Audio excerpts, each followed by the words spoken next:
Michael Watterson, Therese Birch, and then Heather Grant. Michael. Thank you. Thanks, Glenn. Hi, everybody. So 30 years after getting an MFA in poetry, my first poetry collection is finally coming out. It's titled Cosmology of Heaven and Hell. It's being published by the Poetry Box, a little boutique press out of Portland, Oregon.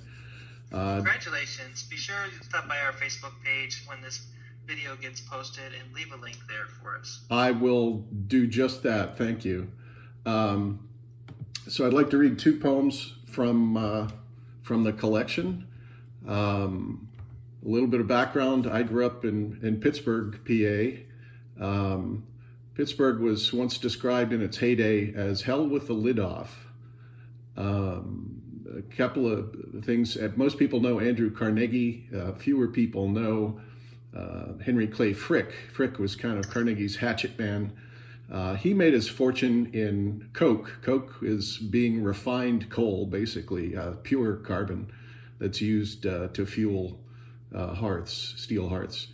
And towards the end of their association, they had a falling out, and the last few years of their lives, towards the end, Carnegie tried to make up a little bit with Frick, and supposedly Frick's reply to Carnegie's overture was, tell Mr. Carnegie, we will meet again in hell, which is where we're both going. So the first poem is titled Hell with the Lid Off.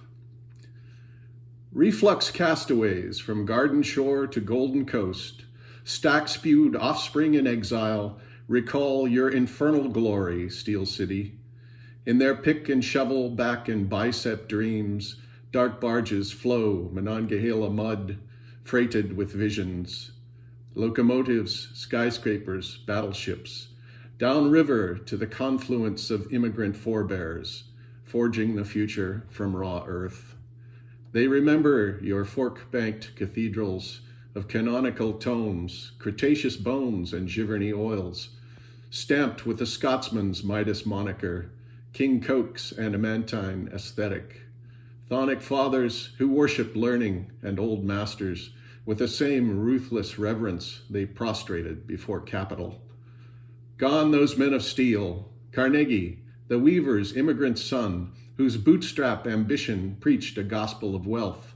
Frick, the aesthete warrior who, bleeding from an anarchist's assault, sat penning terms of a loan as his wounds were stitched, as impervious to bullet and blade as to the rancor of rank and file, who at the end, the story goes, refused the chairman's olive branch with the same steel will, declaiming they would meet again in hell, where, according to at least one visitor, their luxuriance began.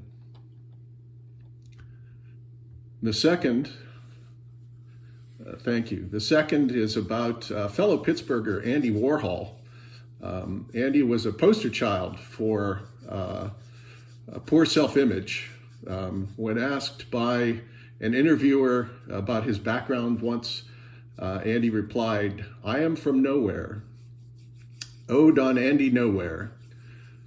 Sphinx without a riddle, as like to vanish after the Vitus dance years with mill hunkies in the Berg, or lustring Bonwit windows on Mad Ave, as storming bastions of fine art, leading our charging hordes of commerce.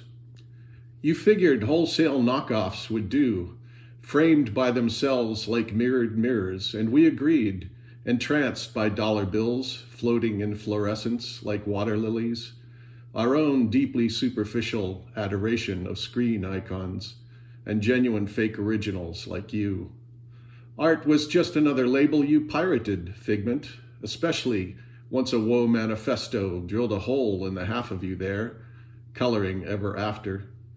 You pictured immortality hidden in plain sight on a supermarket shelf, and we bought it. Thanks. Thank you. There's like 2,500